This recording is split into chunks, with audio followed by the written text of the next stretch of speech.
2 یا 3 سال پہلے تقریباً 85 سالہ ایک حجن، ایک بوڑھی عورت سنہری جالیوں کے روبرو سلام عرض کرنے حاضر ہوئی، اپنے ٹوٹے پھوٹے الفاظ میں صلاۃ و سلام عرض کرنا شروع کیا۔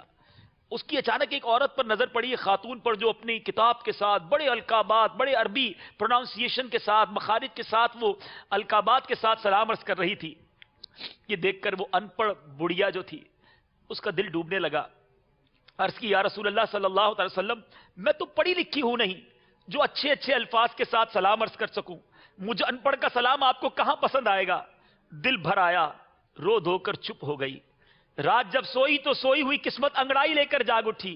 کیا دیکھتی ہے کہ سرحانے امت کے والی سرکار عالی صلی اللہ تعالی علیہ وسلم تشریف لائے ہیں۔ لبہائے مبارکہ کو جنبش ہوئی، رحمت کے پھول جھڑنے لگے، الفاظ کچھ یوں ترتیب پائے، مایوس کیوں ہوتی ہو، ہم نے تمہارا سلام سب سے پہلے قبول فرما لیا۔ تو آپ کی جو مادری زبان ہے، جو آپ کی کیفیات ہیں، مجھے 1-2 تجربے میٹھے میٹھے اسلامی بھائیوں بڑے عجیب و غریب ہوئے ہیں، آج تک بھولا نہیں ہوں، میں چاہتا ہوں آج میں آپ کے ساتھ شیئر کروں۔ ایک بار میں سب جالیاں جہاں پر قدمین شریف ہیں وہاں کھڑا تھا، سلام عرض کر رہا تھا۔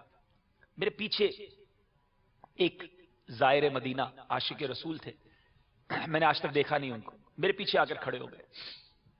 جب وہ سلام پیش کرنے لگے تو تھوڑا سا مجھے فیل ہوا کہ ان کی آواز زیادہ تھی، کہ یار میں اپنا سلام پیش کر رہا ہوں، وہ اپنی آواز بڑھا رہے ہیں، میری اس گفتگو میں، یعنی میرے سلام میں مجھے ایسا لگا کہ کچھ رکاوٹ ہو رہی ہے۔ لیکن جب میں نے ان کی باتوں پر غور کیا کہ وہ کس انداز سے نبی پاک علیہ الصلوۃ والسلام کی بارگاہ میں عرض کر رہے ہیں، میں اس کا ایک خلاصہ، ایک خاکہ پیش کرتا ہوں۔ یعنی وہ پتہ نہیں پاکستان کے کسی شہر کے رہنے والے تھے، کہتے یا رسول اللہ صلی اللہ علیہ وسلم، میں مثال دے رہا ہوں، وہ کہتے تھے، انہوں نے کہا کہ میں گجرانوالا سے آپ کے در پر آیا ہوں، آقا بہت دور سے آیا ہوں، آپ کے در سے نہیں پاؤں گا تو کہاں جاؤں گا؟ میری جو بچوں کی امی ہے جس کا نام یہ ہے، اس نے بھی آپ کو سلام کہا ہے، آقا وہ بڑی بیمار رہتی ہے، ذرا اس پر بھی نگاہ کرم کیجیے گا۔ آقا جو میرا پڑوسی ہے نا جس کا نام سہیل ہے، ہاں وہی، اس نے آپ کو سلام دیا ہے، وہ جو میرے چچا کا بیٹا ہے خالد، اس نے بھی آپ کو سلام دیا ہے۔ میٹھے اسلامی بھائیوں، میں آپ کو بتا نہیں سکتا جو اس بندے کا کنیکشن تھا، جو ان کے الفاظ میں اپنائیت تھی، وہ کہتا رہا، ہم روتے رہے۔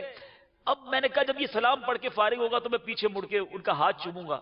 جب میں سلام پڑھ کے پیچھے مڑا تو وہ اسلامی بھائی وہاں نہیں تھا، وہ ایک دیہاتی انسان تھا، اس نے کوئی القابات نہیں کہے تھے، لیکن وہ 15-20 منٹ تک ایسا مجھے محسوس ہوتا رہا کہ وہ گویا نبی پاک علیہ الصلوۃ والسلام سے گفتگو کر رہا ہے، وہ بات کر رہا ہے، اس کی اپنائیت بالکل اسی طرح۔ ایک بہت بزرگ ہمیں ملے مسجد نبوی شریف میں، سفید انہوں نے امامہ باندھا ہوا تھا، وہ بالکل گاؤں کا جو حلیہ ہوتا ہے، تہبند بھی باندھی ہوئی تھی، وہ کونے میں بیٹھ کے روئے جا رہے ہیں۔ میرے ساتھ ایک اور ہمارے مبلغ دعوت اسلامی مدنی چینل پر بھی آتے ہیں، ہم ان کے پاس چلے گئے، میں نے کہا بابا جی ساڑھے واسطے بھی دعا کرو۔ آپ یقین کریں میٹھے اسلامی بھائیوں، میں آج آپ کو بتا رہا ہوں تو میرے کانوں میں وہ آواز گونج رہی ہے، وہ بابا جی کیا کہتے ہیں، میں تواڈے واسطے کی دعا کرا، میں گناہگار، میرے آقا نے مینو بلا لیتا۔